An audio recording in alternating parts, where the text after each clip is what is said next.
Plane के crash होने से ठीक पहले प्लेन के पायलट सुमित सबरवाल ने मेडे कॉल किया था। विमानन की दुनिया में पायलट ये संकेत आखिरी वक्त में देता है। इसका मतलब होता है कि मेरी मदद करो। जब पायलट को यह लग जाता है कि अब हालात उसके हाथ में नहीं है, काबू से बाहर हो चुके हैं, तब वो मेडे संकेत जारी करता है।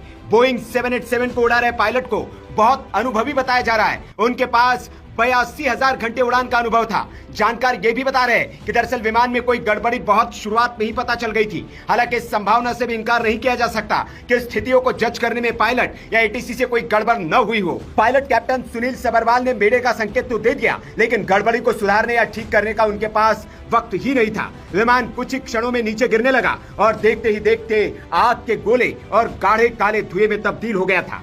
जानकार बता रहे कि इस तरह की कोई गड़बड़ बहुत ऊंचाई पर होती है तो पायलट को सोचकर कुछ करने का वक्त भी मिलता है, लेकिन जाहिर है कि पायलट ने उड़ते ही मेडे का संकेत दिया, यानी उसी समय उसे लग गया था ये हालात उसके कंट्रोल में नहीं है। मेडे शब्द फ्रेंच के मैडर यानी कि मेरी मदद करो शब्द से लिया गया है। 1927 में वॉशिंगटन के इंटरनेशनल रेडियो टेलीग्राफ कन्वेंशन में इसे आधिकारिक आपातकालीन कॉल बनाया गया। पायलट इसे 3 बार दोहराते हैं, मेडे मेडे मेडे, ताकि एटीसी इसे तुरंत समझ ले और बाकी रेडियो संदेशों के बीच ये साफ सुनाई दे। ये कॉल इंजन फेल, आग, दबाव में कमी या किसी ऐसी स्थिति में दी जाती है जहां तुरंत मदद की जरूरत होती है। जानकारी ये भी मिल रही कि अहमदाबाद हादसे में पायलट ने टेक ऑफ के 2 मिनट बाद ही मेडे कॉल दिया था। उस वक्त विमान सिर्फ 625 फीट की ऊंचाई पर था। इससे साफ है कि पायलट को तुरंत किसी गंभीर समस्या का एहसास हो गया था।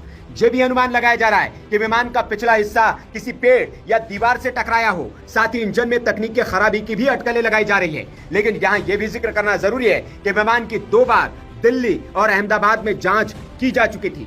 वे टेक ऑफ के तुरंत बाद इमरजेंसी कॉल कर एयर ट्रैफिक कंट्रोल यानी कि एटीसी को कुछ बताना चाह रहे थे। हालांकि जब तक एटीसी की ओर से जवाबी कॉल किया गया, पायलट उसे रिसीव ही नहीं कर पाए। इसके तुरंत बाद प्लेन क्रैश हो गया।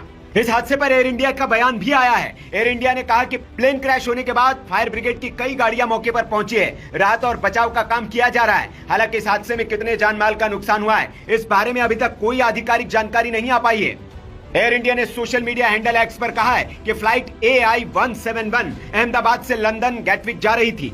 12 जून को दुर्घटना का शिकार हुई है। अभी हम विवरण की जांच कर रहे हैं और इस मामले में अपने सोशल मीडिया प्लेटफॉर्म एक्स और एयर इंडिया के वेबसाइट पर ज्यादा जानकारी साझा करेंगे। आपको बता दें कि बोइंग कंपनी के विमान पहले भी कई दुर्घटनाओं में शामिल रहे हैं। सबसे हालिया दुर्घटना दक्षिण कोरिया के जेजू एयर की उड़ान है, जो दिसंबर 2024 के आखिरी में दुर्घटनाग्रस्त हो गई थी। आंकड़ों के मुताबिक विमान लैंडिंग का प्रयास करते समय दुर्घटनाग्रस्त हो गया था और इसमें 189 लोगों की जान चली गई थी। ये विमान भी बोइंग 737-800 था और अहमदाबाद में जो विमान क्रैश हुआ है वो